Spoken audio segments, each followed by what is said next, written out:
Play my darn theme music.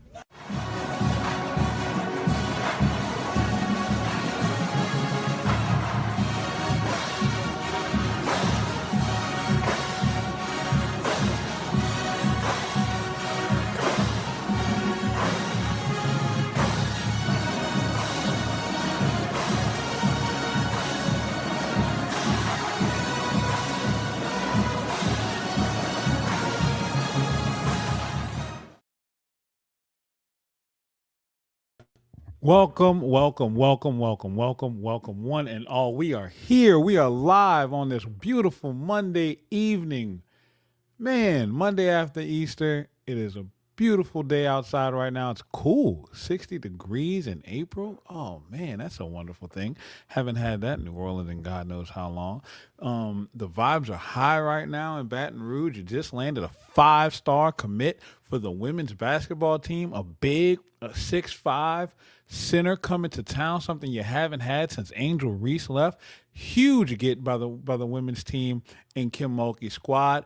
What's up, Unc? Thank you for being here tonight. I definitely appreciate you joining in here with me this evening. We got a lot of things to talk about.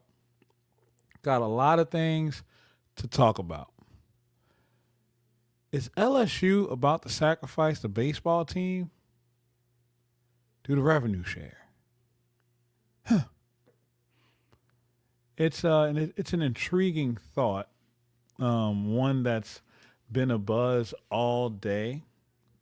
Reports are starting to come out. My guy CJ F. Wrights, who writes for Newsweek, dropped a report earlier on this Good Monday discussing this topic about the rev share splits going down at LSU for this upcoming 2026 season. And it's very intriguing. And I'm going to go through some of it here in a second, but I'm also going to go over the structure that's taking place within the athletic department and why that's so important. Also, another thing that we need to make sure that we are considering and paying attention to are the Pels. The Pelicans, breaking news, were hunting for Mike Malone to be their new head coach, and he opted instead to take the UNC job. That's right. Instead of maintaining an NBA status head coach, he decided, you know what, the job at North Carolina is way better than being a coach for the New Orleans Pelicans. That's where the Pelicans are right now. Absolutely terrible. But I digress. The Pelicans will find a coach, and at some point get their stuff together. We shall see. Other things going on. I got a big show announcement for Wednesday. Wednesday at 7:30, we'll have a special stream going on. And then Thursday at 3 o'clock in the afternoon, we got another special live show coming at you as well. Got to serve the Who Dat fans what they want. Got some other major personal announcements coming later on this week that center around myself and the Saints and doing some coverage around them. I'm so excited to share. I'm not going to share it yet, but I cannot wait to share that too. What up, Unc, man? It's all good. Unc, drop me your email, man. I got to shoot you some pictures. Like my profile from the YouTube doesn't do me justice. As a matter of fact, make sure you go follow me on Twitter. I'm going to drop some of those pictures off over there. You know, myself, family were looking beautiful yesterday. My wife did her thing. She picked out the suit, actually. I just accessorized it. Like, the color was all her. I got to give her props. I just know how to wear suits very well. My wife definitely knows what she likes to see me in. So thank you for that support, Unc. I really do appreciate it. Make sure you're following me on Twitter at AJP413 on Twitter and at TNT_pod_NOLA. So let's talk about this this LSU situation with this report. So CJ dropped this report, this extensive report, all on Twitter, by the way, an exclusive. And shout out to him. You know, during the Lane Kiffin saga, during the portal season, he was all over some stuff before major outlets had it. Look cleaner than the Board of Health for sure. You know it, man. You know it, man. So clean, so clean. Mr. Clean got to come holler at me for tips. That's how clean I be, especially when I put them threads on. So he drops this report and he says in it, and let's talk specifically about the LSU baseball future around NIL. He says, while the Tigers are the premier program in college baseball and have been since Jay Johnson came to Baton Rouge, the powerhouse could find themselves still battling with the likes of gymnastics and softball for NIL. Johnson has been and will continue to find his own funding for the program, and it's very unlikely that funds will be taken from the baseball program. But it's also expected that additional resources won't be sent to Johnson.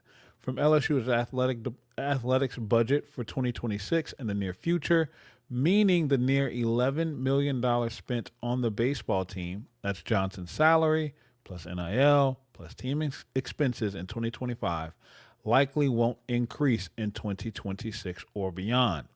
For what it's worth, he continues, the baseball team was operating at near $2 million loss in 2025, despite their dominant national title winning campaign, which could add to the administration's future decisions. He also says, I'm also told when it comes to Johnson's recent comments flirting with MLB interests, the school would love to have him, but would unlikely go all out in order to keep him in Baton Rouge. This is some great insight. And he lays it out juxtaposed the baseball program juxtaposed to the women's basketball program, more under the women's basketball section, where he says the current administration believes women's basketball ratings surge plus national coverage has exceeded that of baseball over the past handful of years. For context, LSU's women's basketball Valentine's Day loss against South Carolina hit nearly 2 million viewers, while the Tigers' baseball national title winning game over Coastal Carolina hit just over 2 million viewers. It's worth noting that last year's UConn-South Carolina title game nearly reached 9 million viewers. Despite losing over $7 million in 2025 after spending 12 Mulkey's salary plus NIL plus team expenses, the program is expected to exceed the 12 million in 2026. Look, if I'm looking at this, am I thinking that LSU is choosing the women's basketball program over the baseball program? By the way he writes this, that's the way it's being conveyed. Do I believe it, though? No. When it comes to NIL, especially at LSU, one thing I've come to learn is that each of the big brands of sports have their pockets of donors. And while they have a lot of people who overlap, that's why he even says Jay Johnson goes out and fundraises for himself. Do I think that Jay would love to have more assistance in that effort? Yes, obviously. Do I think that Jay Johnson deserves to have more assistance in that effort? Absolutely. He's the only coach in baseball history to have won 2 national championships in 4 seasons. The previous record before that to win 2 was 8. It took 8 seasons to win 2 national championships. That is absolutely absurd that he did it in half the time. And where did he do it? Right here in LSU. Please make sure that we understand when we're talking about this baseball program, I think the administration values winning just as much as they value ratings. Now, I'm not saying that CJ's wrong because, look, CJ has way more sources than what I ever will at this current juncture. But I will say, what up, Paul? Thank you for being here, my guy. But what I will say is this. If LSU is prioritizing the women's team over baseball, I think that is a mistake. It's a huge mistake. Baseball, for as much as we want to, as much as people may want to overlook it in this day and age, it's still a flagship. It's a benchmark. It's a banner for this school and for this university. You're the only school with 8 outside of USC that has 12, and they got all those before segregation.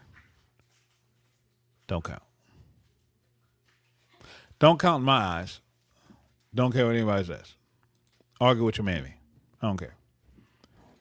So when I'm looking at this report and I'm seeing what he's saying, I'm taking it with a grain of salt. I'm not ignoring it, but I'm also not going to overreact to it too. And the reason why I say that is because we have to understand that things are kind of different right now. And LSU is really going through a difference in restructuring how the programs are going to raise money. There was a major difference. There was a major difference in how. Thank you, Paul. Keep advertising it. Coaches committee, coaches committee, coaches committee. Donate to the coaches committee. That directly helps the baseball program. There's a major difference in how they're going to fundraise right now. Instead of having one guy where you had Scott Woodward, who was over all of it. Scott Woodward was over everything. And for how everyone wants to give Scott a lot of credit for what he accomplished in hiring Jay, he kind of lucked up into it. All of the money filtering into the programs and into the university from fundraising started and stopped with Scott. Good and bad. The good about it is you got one person central point of control who knows where the money's kind of coming from. Bad. You have one person that's point in control that knows where all the money's coming in and going in and coming from. He knows where it's going to and where it's coming from. So at any point, he can say, nope, we're taking these funds and directing them over here. You don't want that.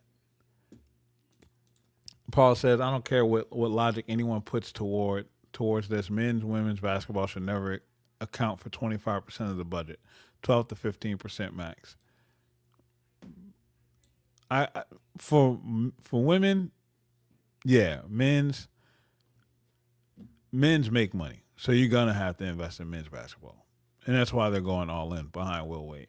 There's a return on investment on there. Like they made money this year, and it was poo poo. Everybody was apathetic towards it. Give Jay 10%. It's all he's requesting. Now that much I do agree with. Jay should at least get that 10%. But let's look at what we are talking about when it comes to the perspective of how the fundraising is going to work and the key roles of responsibilities. Because while Verge Ausberry is the athletic director, he's not the primary fundraiser for every athletic program on campus. And honestly, I'm glad he's not. Imagine having to fundraise $40 million for football and then turning around and having to raise $12 million for basketball, another $12 million for women's basketball, another $12 million for baseball, another $5 for gymnastics, $3 for softball, $2 for this one, $1 million for track, $100K for water polo, whatever it may be. Imagine having to chase all those pennies for all those different programs. At some point, you're going to keep running into the same circles, hearing from donors who are tired of giving money, and you're going to get burnt out and not too excited about going back and ask every single time. It's annoying. Paul also says cut women's funding then. I kind of agree with that too. Like, we don't need T-shirts in every game. We don't need T-shirts in every game. Jay needs 4. Yeah, look, I agree with that. So let's look at what they're doing. And I think what they're doing right now is an amazing thing. Tiger Rag covered the Will Wade press conference. And there was a lot that came out of that press conference that we overlooked because of the emotion of Will Wade making his return. One of the things that happened, well, there were layers to things that happened. From the thanks that Will Wade expressed when he was giving a speech to some of the structure that was alluded to in side conversations and how people were kind of assuming roles and responsibilities from the additions of Heath Schroyer since Verge was now the athletic director and Wade Roos is the president. Everybody's trying to figure out how's this all going to work. Well, at this press conference, once it was kind of over, Verge had his own kind of impromptu press conference. And Tiger Rag, not to give Glenn Gilbo any credit or any praise, but this article specifically on Tiger Rag is very good because they cover this part of the press conference from Will Wade very well, and it's very important because what Verge did off to the side, where they had a gaggle of reporters surround him, he laid out the organizational restructuring and responsibilities for senior ADs in the athletic department. And we have to understand who it is that we need to be putting pressure on to raise the funding that $4 million that Jay needs. We need to make sure that we are pointing at the people who have that responsibility to try to get that $2 million to $4 million. Absolutely. And we ourselves, like Jay said, like Paul said, coaches committee, coaches committee, coaches committee. Plain and simple. We have to make sure that we're drilling this into the fans' face. Shout out to Brian Kelly for this one thing. He did the $1 million match and it sparked a grassroots effort to fundraise for the NIL effort when he even had to make some creative efforts in doing so because of politics that were taking place within the athletic department. But that's a story for somebody else. Y'all not here for that. Let's talk about these roles and responsibilities. And to quote this, it said, maybe Osbury just wanted to make it clear about speaking about Heath Schroyer and his role and the excitement behind it. He says, Osbury, quoting Verge, I think that's the thing he does. Osbury said, he brings a lot of new money to us, a new donor pool to us. It gives us the southwest part of the state where he's from, and he can work some angles down there that we haven't been able to get to in a long time. Yes, that's important. McNeese had signed an $11 million naming rights deal just this season. If McNeese can get an $11 million naming rights deal, imagine what Heath can do with LSU as the brand. He did that in McNeese, in Lake Charles. That's branching out the state. It's unifying the state. It's bringing in fresh money, expanding resource pools. Also says, it's great alignment, Osbury said. It makes my world easier. The article goes on. Osbury also listed his other administration lieutenants of fundraising by sport that will make his world, quote unquote, easier. For example, football executive deputy athletic director and chief operating officer Julie Cromer will continue to oversee football NIL fundraising along with chief revenue officer Clay Harris as the point person for football money. Once again, this was the structure that you've had in place already. Baseball. Senior Associate Athletic Director for Facilities and Events Dan Gaston will remain overseeing baseball, but Osbury said he has added NIL money raising for baseball to the duties of Deputy AD Chief Strategy Officer, Media Relations, Zach Greenwell. Zach Greenwell is the person who's responsible for raising NIL funds for the baseball team. And Greenwell will also lead NIL work for the women's basketball team that will continue to be overseen by Senior Associate Athletic Director Miriam Sager. The divvying up of these roles is very, very, very important. The revenue share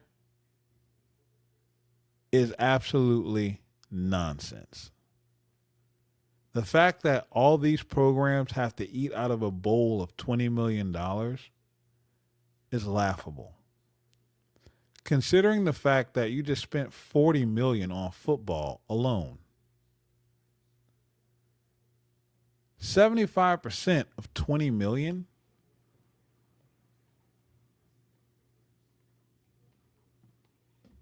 is $15 million.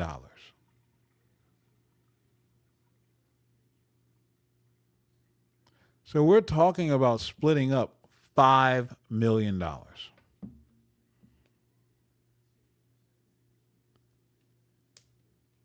$5 million amongst the men's team,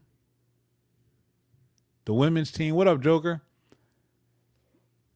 Amongst the men's team, the women's team, and the baseball team, along with gymnastics, track, every other athletic program.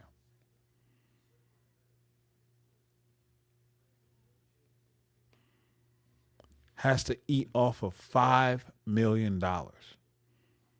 It's not a lot because that's the revenue share portion. It's rev share that they're talking about splitting. The revenue share is what is the portion that's the revenue money that the athletic department has to split with players. That does not make up enough. So to offset the rest of that $5 million, it's heavy fundraising.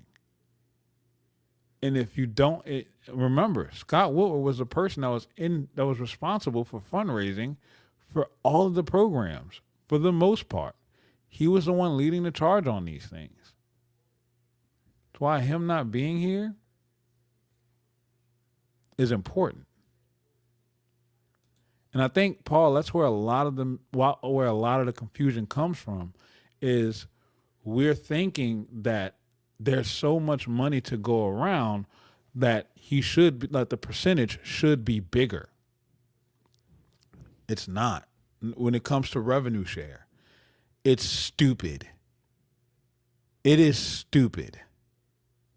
$20 million to be divvied up, but is absolutely dumb. And I know that CJ in his report mentions NIL along with revenue sharing because he's trying to tie it all into the percentages, but I want to focus solely on the revenue portion of it right now because the NIL number, we won't ever get a solid number on. It's important for us to know, though, who the person is that's raising the funds for the NIL portion of the baseball budget. That is the key thing in all this. We know how much they have to work with on rev share. It's irrelevant. Don't get twisted up and worked up behind the revenue share. That's a small number. What we have to focus in and worry about is building up the funds in the coffers for fundraising, arming up a war chest for baseball that they can use to increase the NIL numbers. Who's the person that we can contact for that? That's Zach Greenwell.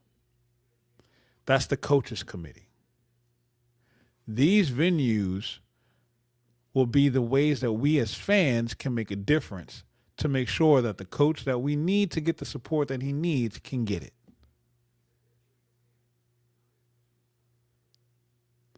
And reports like these are good.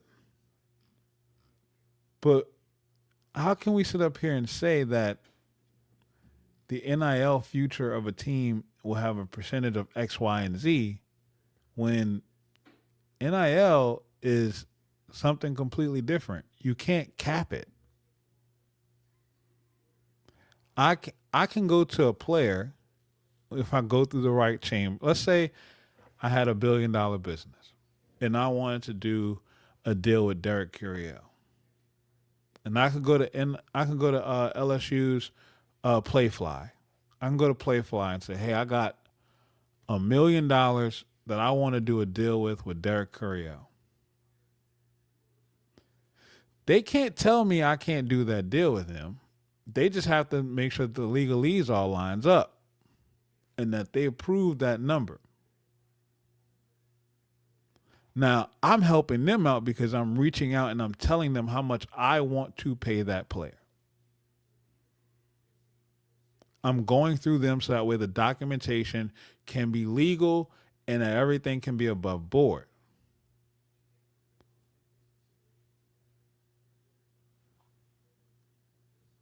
But what they can't do is say, well, we can only give 75% of this money to him and then the other percentage has to go into our books to be divvied up along other programs. You can't do that because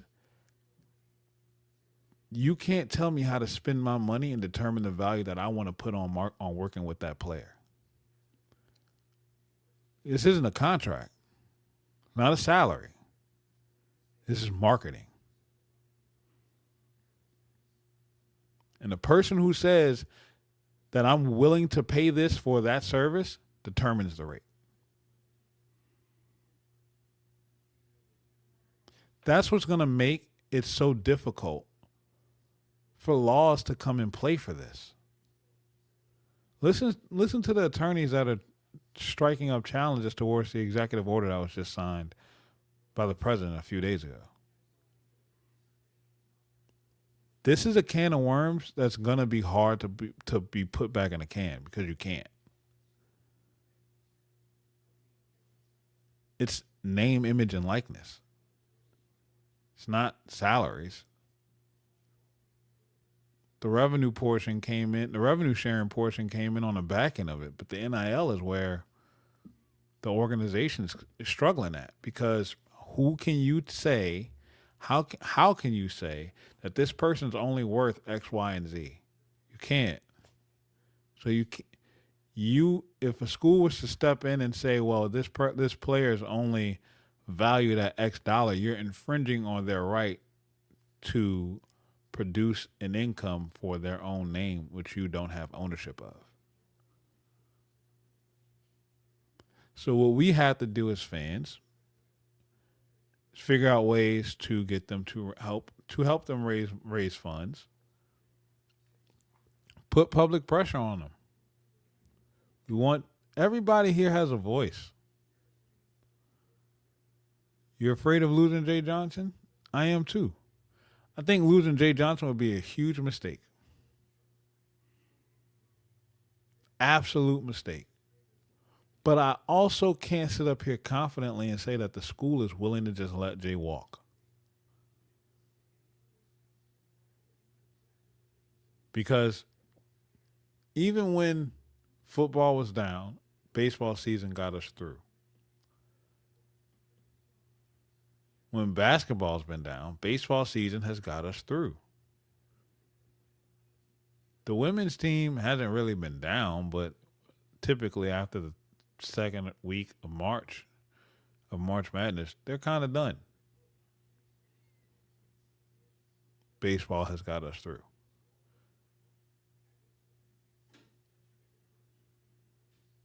This administration has made a lot of strides to head this athletic department to set it up to be on the precipice of something no other school has ever been able to accomplish. And to go into the summer with these types of issues looming over their head would be a grave mistake. It would start off the 2026 season from an LSU fan perspective on the wrong foot. The one coach that we set up on all these Mount Rushmores a couple weeks ago, the one coach that you don't want to lose right now is Jay Johnson. He's won the most. He's been the most consistent. And he's the one that's had to work with the least.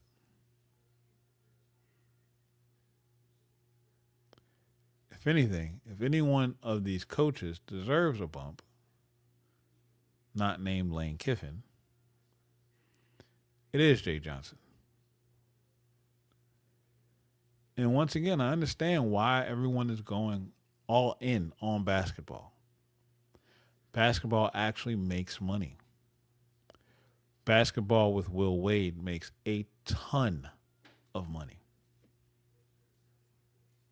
And the more profitable those teams are, increases the amount of revenue that can then be dispersed amongst the teams.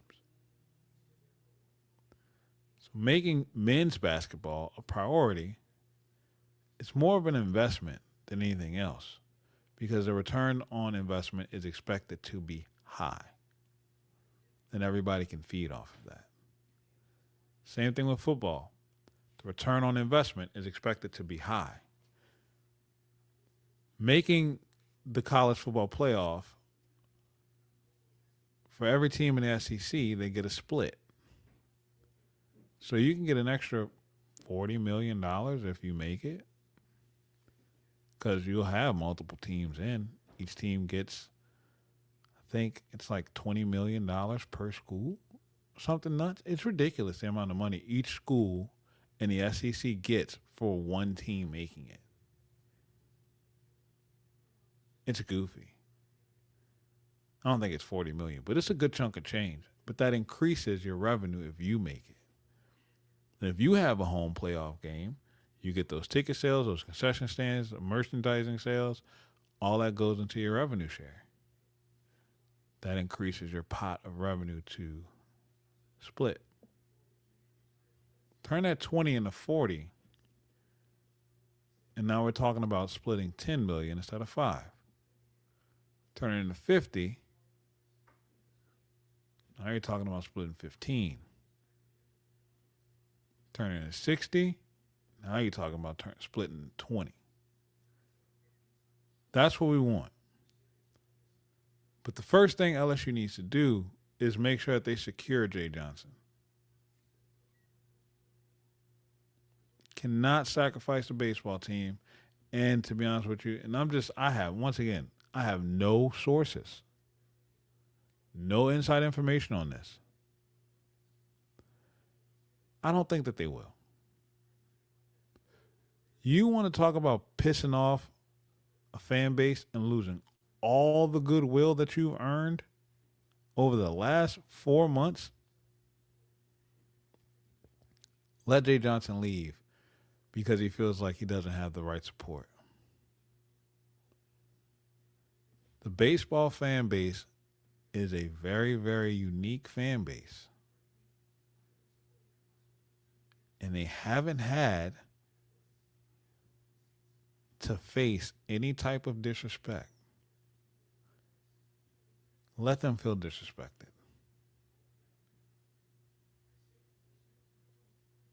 That's a small minority, but they will be very loud. You do not want that going into the summer. And if you think it will be quiet during football season, it won't. You got people like my guy Paul. If he's still here in the chat, he will tell you he will sacrifice everything to keep Jay Johnson here. And I respect him for that. Even Lane Kiffin. Because that's just how much baseball means to him. And then not only that, when you have what everybody has accepted to be the best coach in the game, you can't let that walk. You have him. And there will be programs that will come behind him. Not just the MLB. There's blood in this water. Because other schools are aware that LSU might be stretching itself a little thin here. And if they get the vibe at any point that they can swoop in and do to us what we've been doing to every other school from sea to shining sea this entire off season, you better believe they're going to take advantage of it. They're going to try. Unk in the chat, Unk says, our man Paulie J is like that. Yes, he is. He like that, like that. And I'm telling you, Unk, my guy means it. He's not playing behind that. And I truly respect him for it. Because there would be a lot of people who wouldn't stand on that principle, who will love baseball and just accept the fact that they got Lane Kiffin for football and just like, you know what, well, I guess this will come to the territory. No, like if baseball is your love, stand up and fight for it. It's also why I love the fact that Paul is leading the charge on the coaches committee. Because when Brian Kelly came out and started that $1 million match, people rose up and they donated. So we need to make sure that we do the same now, too. And now you know who to reach out to. Don't just keep pestering Verge because that's just going to get pushed down the line. You need to make sure that you're in contact with Zach Greenwell. You're constantly following up with him. What are you doing? How can we help? What do we need? Why doesn't Jay have this? Where can he get it from? What are you doing to lift up the coaches committee? All of these things are important.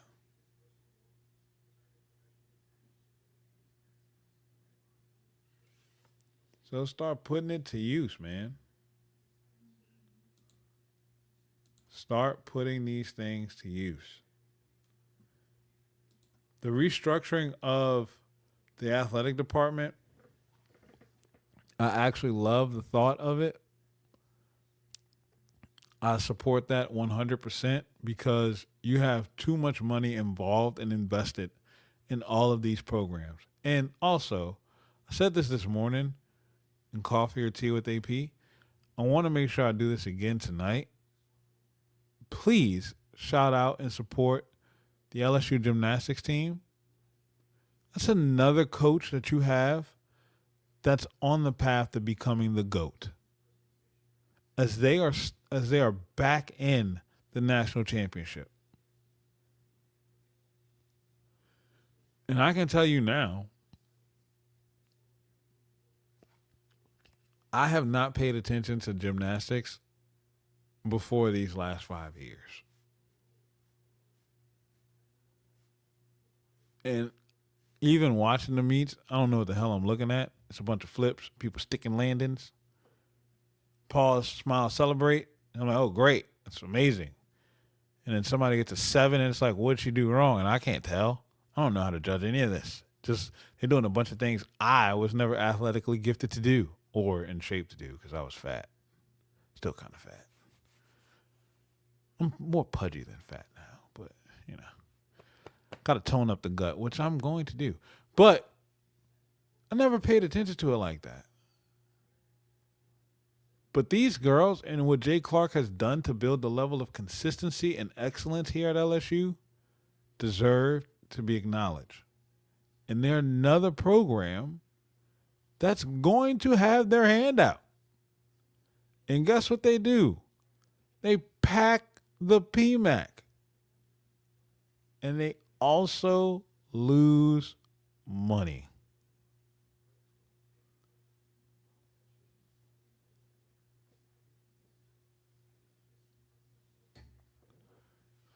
When you want to be great at something, you got to invest in it. There's a cost associated to it. And LSU is going to have to pay.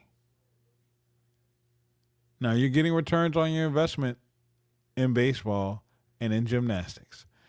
And I think with the expectations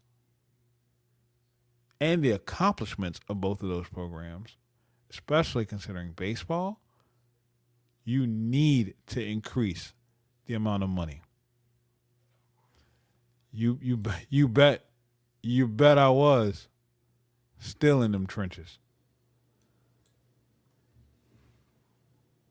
You need to be you need to increase the investment. What's up, Brad? Thank you for joining in, man. I appreciate you being here. Brad says, gymnastics coaches, athletes, fans, etc. are the most celebratory group of supportive people I've ever seen. Every routine looks like a 10 the way they go. Yeah, I don't understand it, man. Like, if anybody has ever watched a gymnastics meet, as soon as 2 feet hit the floor and they pause, people lose their minds. And then the judges rates a 6. It's like, what the hell? And everybody's looking at each other like, what was wrong? To me, it looks perfect. It's absolutely flawless. And a judge will come out and say, yeah, her eyelash twitched to the left at the last second, so she didn't have a perfect 10 face. Give me a break. Give me an absolute break. I don't like sports that are subjective. Don't like it. Because it's something that's outside of your control. Not to say I appreciate them, but when a judge is involved, don't like it. Let me have a score that I can influence. Let me see that. And then I'll roll with it. Love competition at every level, but when you have a judge on the sideline who's not doing what you're supposed to be doing, or maybe even never was able to do it, and they're judging you, no, I don't like that. That's just not me. So we got to invest in a baseball program. And the best way to do it is make sure that you're contacting Zach Greenwell, make sure that you're supporting the coaches committee, and bringing the awareness out about that. And also about the awareness, please be careful of these troll accounts on Twitter. Amy Robery is almost like a Tyler Daigle with BS LSU accounts, fanning flames of conspiracy theories and detractions and negativity on X. LSU right now is the hottest brand in sports. It's dominating the news cycles. All right? Anything you drop with the hashtag LSU or an at LSU this is going to do numbers on X. Please make sure that you are filtering out between the nonsense and the sense. The more attention that you bring into people with negativity about the school, you're only encouraging them to produce more negativity. So watch out from that. Like, don't feed that monster. Mute, block. Stay away from those people. They're doing it because they want the attention. Don't give it to them. Let them go cry in a corner. If they want to complain, direct their complaints to Zach Greenwell. Tell them to go support the coaches committee. Tell them to put their money where their mouth is. If they want to bring true support and true awareness, tell them lead by their actions. There are better ways to do it than just to be constantly negative on X. That negativity is not helping anything.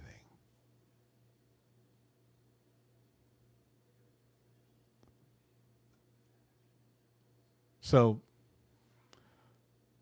look, I've kept y'all here for almost 45 minutes just on this one topic. Let's talk about something else. Wednesday night at 7:30. Appreciate it, Joker. Thank you for being here, man. As soon as I get done with my stream, going back and watch. I was in your stream, but I was on a phone call for an hour and a half. Got some big news coming out this weekend. Well, not this weekend, but in a couple days. Y'all will see it announced on X, so I'll let that be the announcement. Until then, I'm going to hold back on announcing it. But huge news. I'm excited about this opportunity that's coming up here. Looking forward to doing it. Going to get a lot of great content out of it. But that's why I wasn't able to interact. But I had your stream up. I just couldn't listen to it because I was on this phone call that I thought was going to wrap, and it ended up going for an hour and 30 minutes. But I'm going back and watch your stream, Joker. Make sure y'all are tapped into my guy, Tiger Joker on X, and Tiger Joker Purple and Gold Talk on YouTube. Does great work, man. I can't wait to go listen to it. Then I'm going back and listen to Babins as well, and then Paul's too. We got some great content being created out here by a great community of people. So please make sure that if you're supporting me, you're supporting them as well. We love everyone in here, man. Everyone, a bunch of great guys, great individuals. I appreciate it, man. And we just try to make sure we support each other. We spread the love around. This is not something where there's not enough food on the table for everybody to eat. There's more than enough. We just want to make sure that the people that we're breaking bread with will actually have good intentions. Actually have good intentions with the bread that they're sharing around the table. Plain and simple. Some people want to take bread from you and make sure that they get the crumbs too. And I'm not having that around us at all. So big things coming up, big announcements coming up for me personally this week. Y'all will see that on X, so make sure that y'all are following me on X to get that announcement.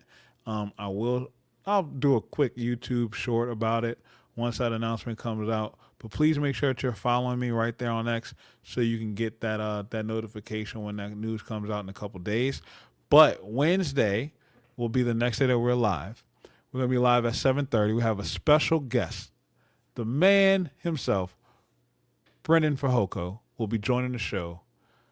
LSU great, national champion, played on the team 2019 with the GOAT Joe Burrow. I cannot wait to talk to him about being on that team, the journey that team made. His journey from Hawaii to Texas Tech, transferring during the old portal system, then coming to LSU, sitting out a year because guess what? He was at LSU in 2017. Then going through that adversity, being on the team in 2018, getting Joe Burrow in the first portal window, or in the late portal window, but in the first portal season, and then going on the run that they did in 2019. Can't wait to talk to him about draft talk. Can't wait to talk to him about his time in the pros, and then get some breakdown on what he thinks the Saints should do at 8, because he has a take right now that's rolling on Reuben Bain Jr. that a lot of people are disagreeing with, and I can't wait to get his perspective on all of that. Then Thursday afternoon at 3 o'clock, my buddy Ross Jackson is going to be coming back on. We're going to do a mock draft of the Saints. It's going to be for the Saints, but the fun part about this is that, absolutely. Joker says have him talk about Logan Paul too. I'm actually going to close out the show with talk about Logan Paul. We're going to get to Logan Paul. Cannot wait to talk. I can't wait to talk to Braden about all of that. Seriously, cannot wait. But with Ross, what we're going to do for this mock draft, I'm going to be drafting for the Saints. Ross will actually be drafting for the Falcons. This is going to be a situation where you got to keep your friends close and your enemies closer. And while NFL teams do not care what the opponents are doing, they worry about themselves in the draft. We're going to discuss how these draft picks can impact the division, how it rounds out the teams, and how these two teams can stack up against each other. Because believe it or not, Saints don't have too good of odds. They're predicted to finish third, with the Falcons finishing first. They're predicting the Falcons to win the division with Tua as a quarterback. Yeah, whatever. So, cannot wait for that. Gonna be an amazing week. And then, of course, Friday we got the post-game show following up the team's trip to Oxford. Can the Tigers bounce back? So we did all this baseball talk, and we didn't talk about the series win. So let's close out the show talking about that right quick. Your LSU Tigers went on the road to Tennessee. Win game 1, got us all in our fields. Your team played solid. You pull out a win. You come from behind. You go into Saturday. You get rolled up. You look garbage. Your bats weren't playing well. The defense had some holes in it. And then Sunday comes around. You look lifeless for 7 innings, what it felt like. And then all of a sudden, you crack off 3 home runs in a row. You scratch across another run. And then guess what? It's tie game. You go into the 10th, pull off another run, give up a run, it's tied. You go into the 11th, didn't score. You hold them off from scoring. Well, no, I'm lying. You scored, and then, no, you didn't score. You scored 1 in the 10th. They scored. You hold off in the 11th, and then they almost hit a walk-off, but didn't. I'm missing it a little bit. But then the 12th inning comes around and you go dumb. You run rule them in the 12th. You put up 10 runs in one inning. What does this tell me? Well, they ran out of arms. They ran out of arms, and you didn't. This baseball team showed you that they weren't going to quit. I love the emotional responses from Derek Curiel on Friday and Jay Johnson on Sunday. Like, you needed a jolt in this team, and I think you just got it. Hopefully, this carries over. Shout out to Cade Beatty, who absolutely won you that game. He should have been 5 for 5, not 5 for 6, with a walk. That call strike that Jay got ejected on was a ball. It was terrible. It was terrible. Joker says they were still throwing some of their good arms. Their arms are garbage. You gave up 10 runs. I don't care if they're good arms or not. Arms are garbage. We blasted them. They don't matter. Irrelevant. We put them in a locker. Put them and their good arms in a locker. Screw you, Tennessee. Sucks. Moving on. But that call was a ball. Jay Johnson loses it. Cade Beatty had a day of days. Something no LSU player has ever done. Four home runs in one game. Amazing. Stay hot, my friend. Please. Eddie Yaman, shout out to you. Coming in cold. 2 for 5. Off the bench and doing a good job behind the plate. Something that we've been concerned about for a while. Does that mean he gets more playing time? I don't know. I think this kid should have a role on this team. Every time you needed him to come through, he's come through. Give him a shot. Been saying that.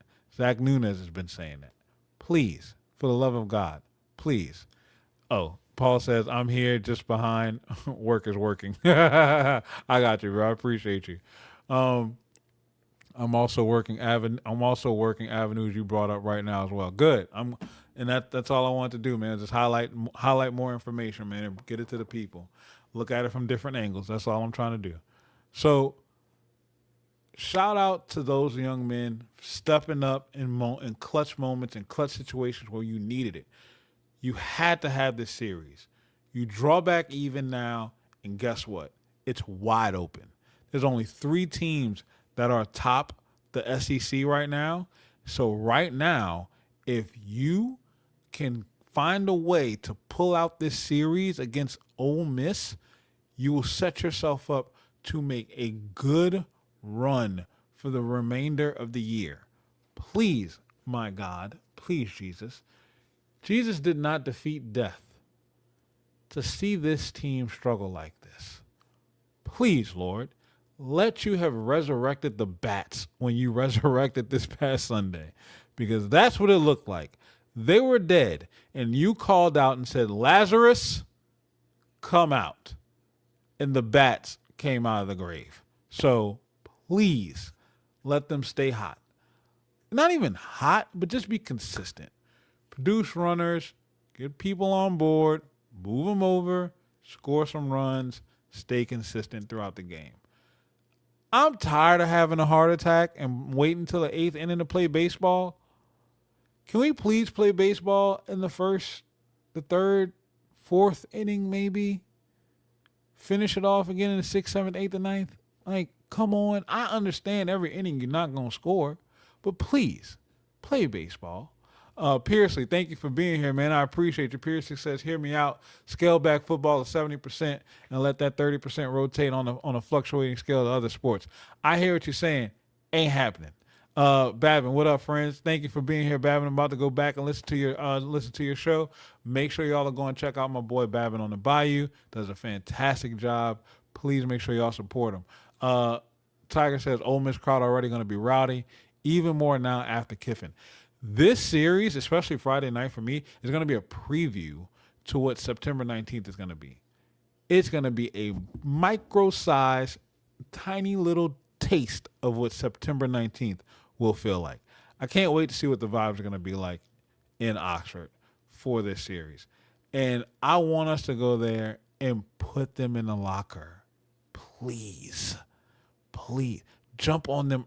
One time, I want to jump on an SEC team early and then just drag them to the deep water and drown. I don't even want to see them swim. I just want to drag them to the deep water and drown them.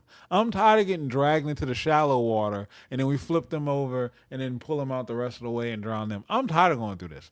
I can't take it. I need them to step up. Piercy says let baseball get a bigger bite at the apple every other year or 2 years. And women's basketball, let them peak at 8 to 10% to give them a boost, but nothing crazy. Now that I do agree with.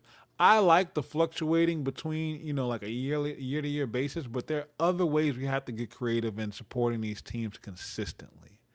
We need to be able to maintain a level of consistency because guess what? Inflation is real, all right?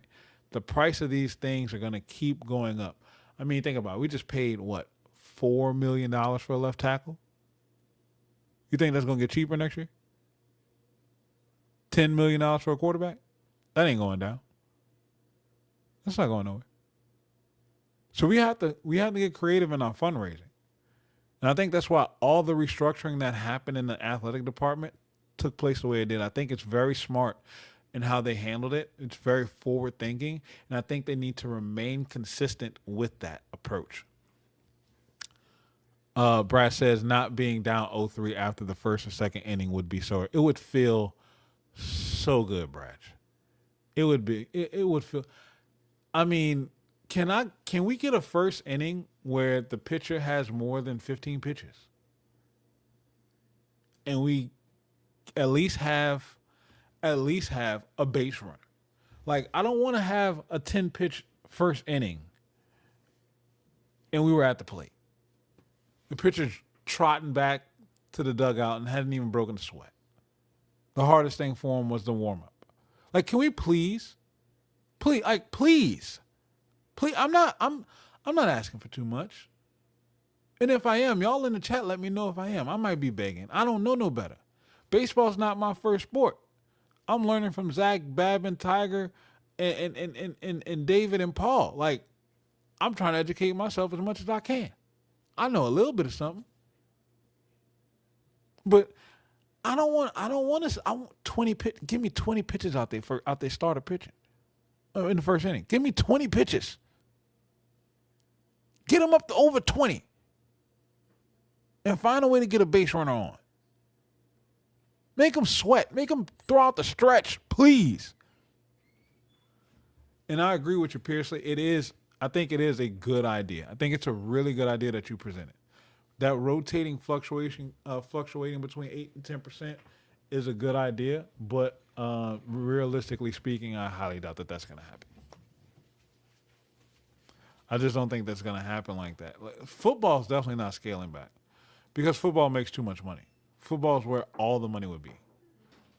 Paul, 20 would be great, 30 would be amazing, 15 would be average and should be baseline, honestly. Talking about first inning pitching. Thank you, Paul, for educating me. So strive for 20. But at least get 15. 10 to 12 ain't going to cut it. Please start working on that tomorrow night. Who we playing tomorrow night? I don't know. But whoever it is, make them throw 30. It's a midweek game. Like, make that pitcher throw 30 pitches in the first inning. Please. Pearson said it, but the thing is, the rev share number only ever goes up. The rev share number, Bethune-Cookman, thank you, Paul. The rev share number goes up when you increase the revenue. So you have to get these teams in the playoffs to increase that revenue, and that's the best way to do it. Thank you, Brad. Bethune-Cookman. They ain't cooking tomorrow.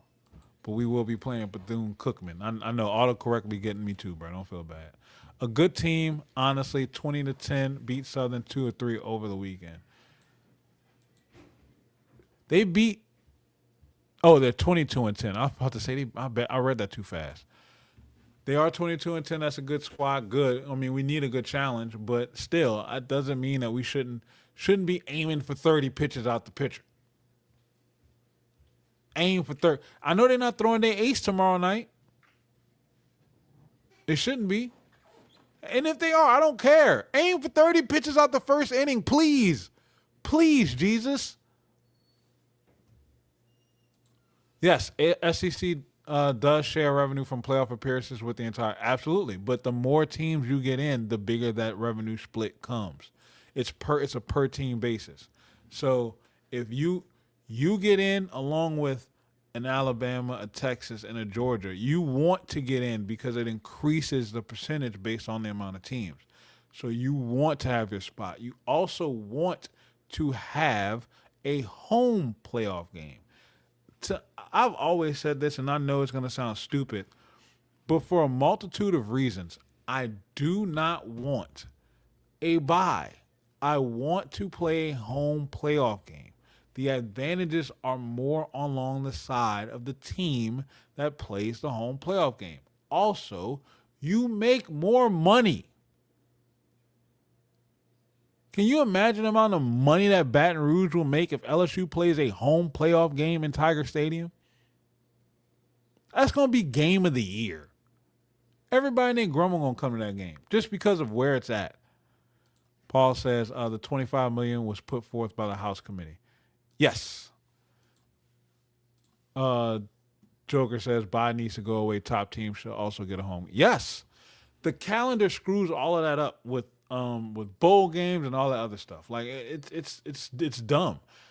If you get the first 4 teams should get a bye if you want one. No conference championship first 4 team gets a bye. Their first game should be played at home. Those teams, you can't tell me you get a bye and then you still got to go on the road. That's a disadvantage. Like you're missing. Imagine what Indiana would have been like had they been able to play that first game at home. That would have been surreal for them. Paul says, I may be a baseball guy, but I know other things. Paul, you're very smart. I'm not surprised. Piercy says, so not are we talking about being substantially good, but so now are we talking about being substantially good, but not expensive and great? No, to be great, it's going to be expensive. If I'm understanding what you're saying right now. Brad says, so do you root for SEC success? I can't do it for hell no. I don't root for I don't care. I don't care about that. Absolutely not. I don't root for SEC success. Hell no, I don't root for SEC success. No. I do not. I will never root for SEC success. Would I look like sitting in a cuck chair? No. Hell no. To hell with the SEC. No. Absolutely. Oh, sustainably. So now are we talking about being sustainably good, but not expensive and great? No, we need to be great at all levels. Either way it goes, we sustainably or substantially. You need to be great, and it's gonna be expensive. It costs to play the game. Most schools are choosing which game they want to play.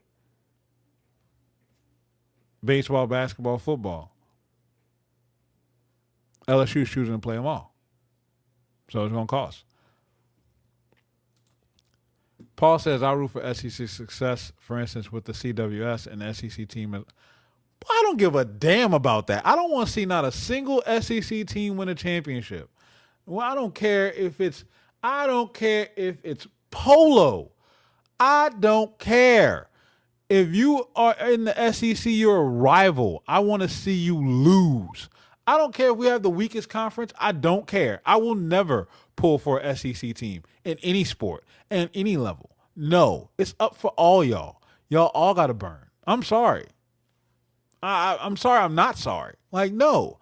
I could never sit up here and say, well, at least an SEC team won. No, hell no.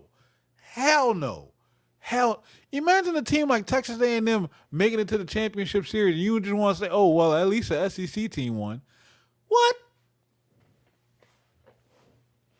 Hell out of here. You damn right, Paul. I am a hater.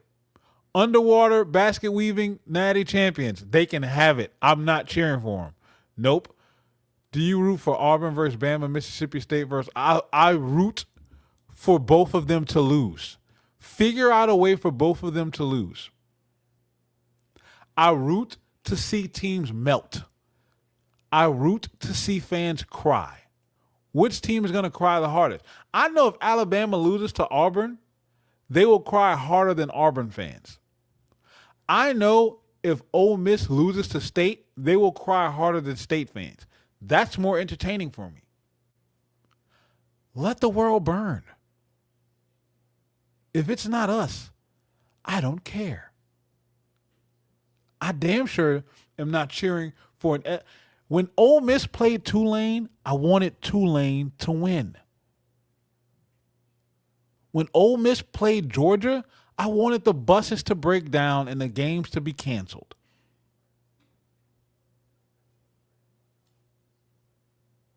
When Ole Miss played Miami, I damn sure wanted Miami to win. I don't want to see the SEC succeed if LSU is not the team that's playing. Brad says, I think we hit a nerve. You damn right we did. I'm not, no, never. Yes, Paul, we do have to figure out the tailgate and tomorrow. So if y'all don't know, we will be tailgating for the Texas A&M game on April 18th. We'll be in town for that weekend. Birthday weekend coming up. Cannot wait. We'll be there for that game. Did you just call them USL? I would not cheer for ULL at all. I would never cheer. They're a rival. They might as well be in the SEC. Hell no. Both of those goober schools can burn. Break the buses down. Yes. I mean, we're saying there'll be a cover charge for fans. What, 10 people? Like, we don't have a massive following.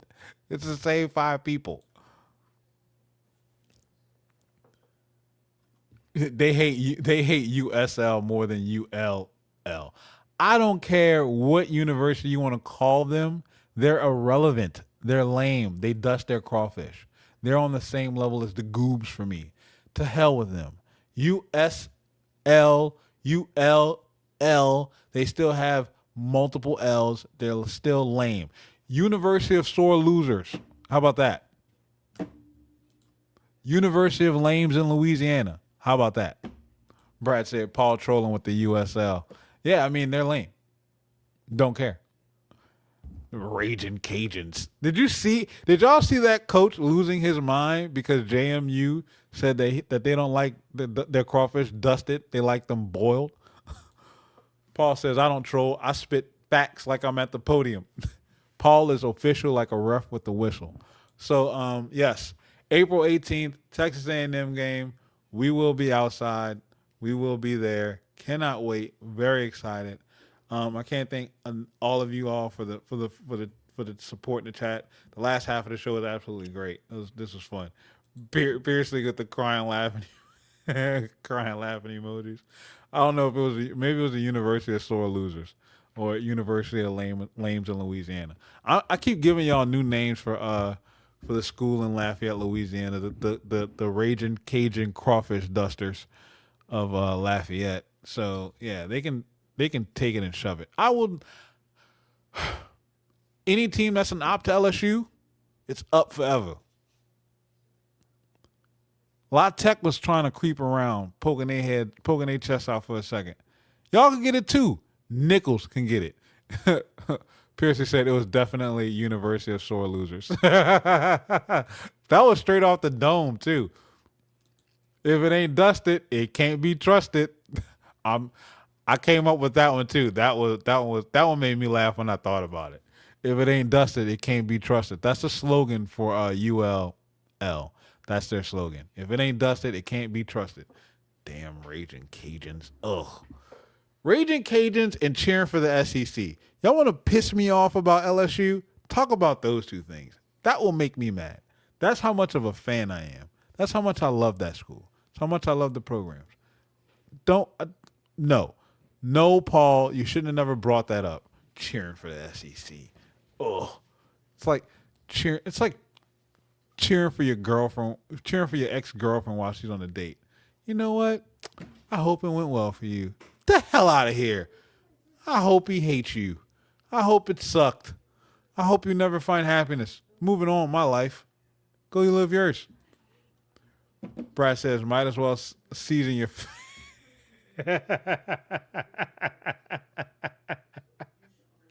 Seriously, just dip your fingers in the seasoning and then apply it. Pick up the crawfish. Like, if you're gonna dust your crawfish, that's what you might as well do. It is garbage. Lafayette. Ugh. Piercy says, I hope she catch the clap on. Big facts. Nobody want to cheer. Like, anybody want to cheer for the SEC? No, man. Cheer for you to catch gout. like, get out of here. Catch the diabetes. AP sneaky cheers for the Fel.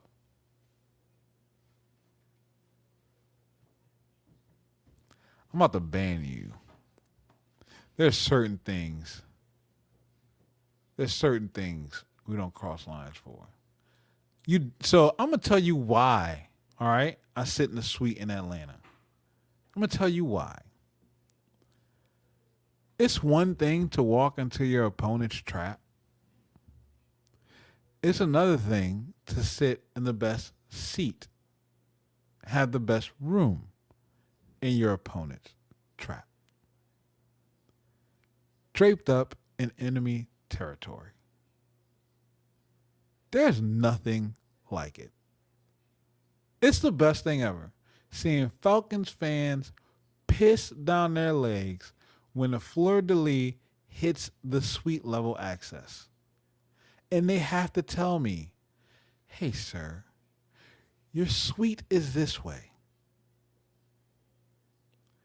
You got to be respectful because I'm supposed to be here. I love it. Love having them serve me and my family. Every year we go. Love it. Love sitting in the booths right next to them, looking at them sideways as I have my black and gold fleur-de-lis hat on, dripped in black and gold from head to toe. Don't believe me? I got time tonight. Let me show y'all right quick what me and my wife did just last season. How we went to Atlanta. Give me one quick second to pull up this photo from the booth, because it is a phenomenal feeling to see them sweat. I love trolling Falcons fans probably more than I hate them, because it's so funny to see them cry. First of all, there's not too many Falcons fans to begin with. They're a bunch of fake transplants from the start. OG Falcons fans don't exist. They buy into it because it's fun. It's there. It's the only NFL team on the scene. So it is what it is for them. When was that game? Where is it? Was it September? I think it was September. I think it was early that year. We didn't go in 25. We went in 24. We missed it last year because of timing. But I love, oh, here it is right here.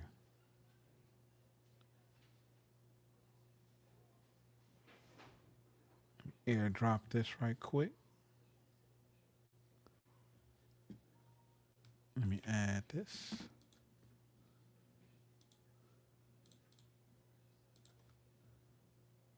Oh, of course.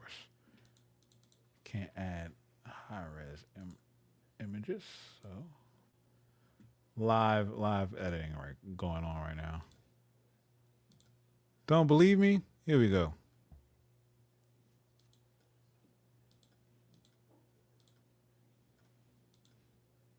Yep.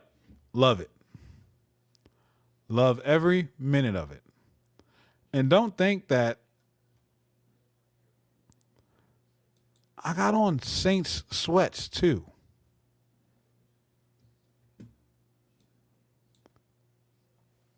From head to toe. Love pissing them off every year.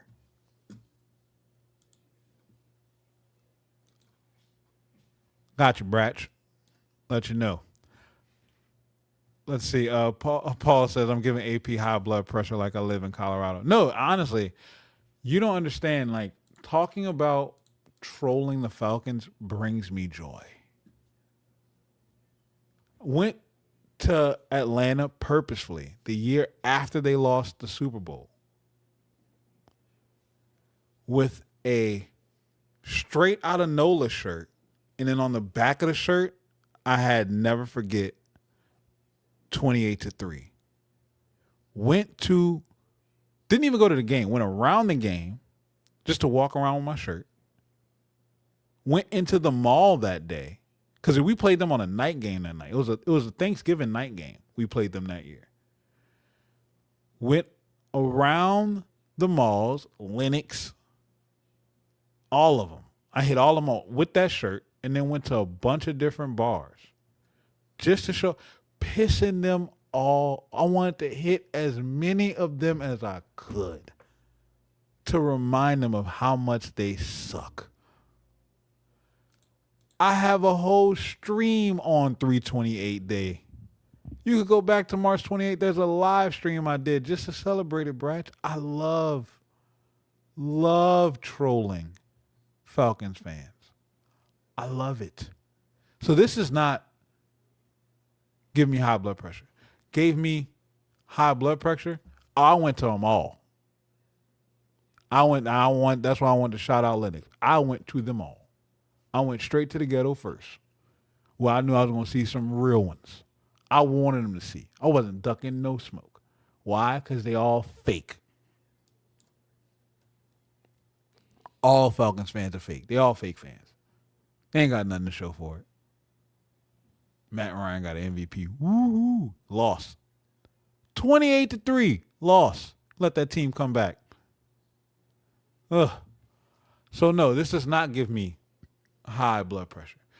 Trolling the Falcons actually settles me down. It lowers my heart. I get so much joy because the Falcons suck. Cannot wait for the stream on Thursday with Ross, having him draft as the Falcons so I can make fun of the Falcons. It's joy. I love being a Saints fan. And I love hating the Falcons just as much. Pearsley said there's Falcons fans and people that own a Mike Vick jersey. Yeah, not me. Cleats, yes. Definitely had Mike Vick cleats and couldn't run fast, but never bought a Michael Vick jersey. I had somebody give me a Michael Vick jersey, and I immediately sent it to somebody else who I know is a Falcons fan. Can you believe AP don't want to come on Walk It Off? It's crazy.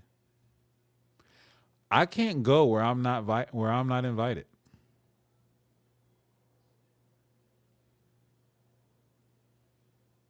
It's crazy that Paul had on other guests before he even asked me to come on. That's heartbreaking. That's heartbreaking. And no, Vic was the truth. I was I was disappointed that Vic got drafted by the Falcons. Because I got to meet Michael Vick the year that they played Florida State in the Sugar Bowl here in New Orleans. An amazing individual. I was a kid. I will never forget that moment. I was 13. I was in eighth grade at Brother Martin. I will never forget that moment. Amazing young man outside of his relationship with dogs. Would never let him feed a puppy. Would never let him take your dog for a walk. But still a good guy. And an amazing football player. Revolutionized the quarterback position. Made it a legit weapon to be a scrambling quarterback. Like, and when he got drafted to the Falcons, I died on the inside. Because I loved watching him play football, but hated seeing him in that uniform. So when he went to Philly, who I still don't really care for too much, after the situation with the dogs, I was so excited. Because, Jesus Christ, couldn't take him being in Atlanta anymore. And I needed to see him do good. Madden 2005 was the best Madden ever. And I will openly admit, I did play. What up, Alex? Thank you for joining. Thank you for being here. I know you hopefully you're off, but I know you're working those graveyards. Thank you for being here right now. Madden 2005 is definitely the best Madden ever. And I will admit here on the stream, I played with that Michael Vick Falcons team. I would run a drag route with Algie Crumpler. I would roll out left, and you had a choice as a linebacker if you was going to spy me. You either going to take that dump, and I was going to blow right past you, or you was going to come up to me, and I was going to dump it off the Algie Crumpler, and you couldn't stop it. Suck. And if your safety jumped up in a cover one situation, I was going over the top to the post route. It was unbelievable. Alex says, I'm on my way to work, but off tomorrow night and Wednesday. Good. I'm glad that you were able to jump in here real quick. And hopefully you can go check out that check out the rest of the pod since you're just joining in. I'll give you something to listen to. Got some great content out here to fill you up for the night shift. Paul says, hey Alex. Then he says, can't wait to give you that 2022 ball. Paul's not giving me a ball, but you're not gonna talk about that. What was Vic's favorite stadium to play in? I don't know, Joker. I think it was the Superdome. I don't know. Brad says, I was at that Sugar Bowl 10th row behind the goalpost. Vic couldn't be denied.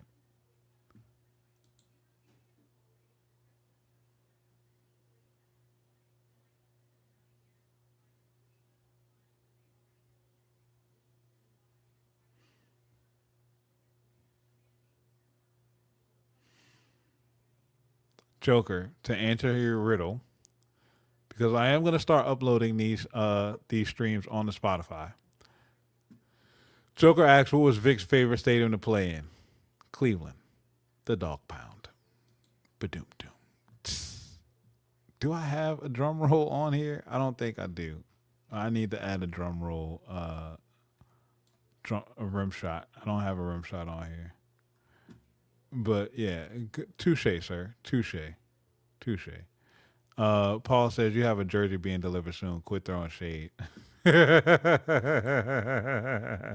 Beardsley says boo. I mean, look, it was a good show. It was a valiant effort. Shout out to the for the effort, for effort for that. So like I said, with all that being said, y'all, tonight was definitely fun. Look, we ended up stretching out almost an hour and 30 minutes. So thank y'all for being in here. This is definitely a fun episode. We will be back live Saturday. Oh my God, we'll be back live Wednesday at 7:30 with Mr. Fajoko, Mr. Haka himself, Mr. 2019 Natty Champion. Cannot wait to talk to the anchor of that defensive line. This is going to be a fun stream. I'm gonna drop the image for Braden. I can't wait to talk to him. I've been geeked up since I talked to him about it last week. I can't wait to talk to him. We were actually going to do tomorrow night. Then LSU has a Tuesday game. So if LSU didn't have a Tuesday game, we would have done it tomorrow night. So we pushed back so we can let baseball have their moment. And we're going to roll Wednesday night, 7:30. And then, like I said, Ross Jackson live mock drafting for the Saints on Thursday. Can't wait to break that down.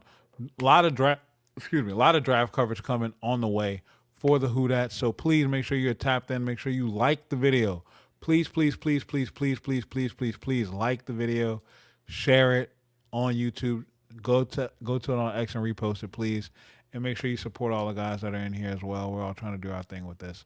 I love y'all. Thank y'all so much for being here tonight. Absolutely a fun, amazing show.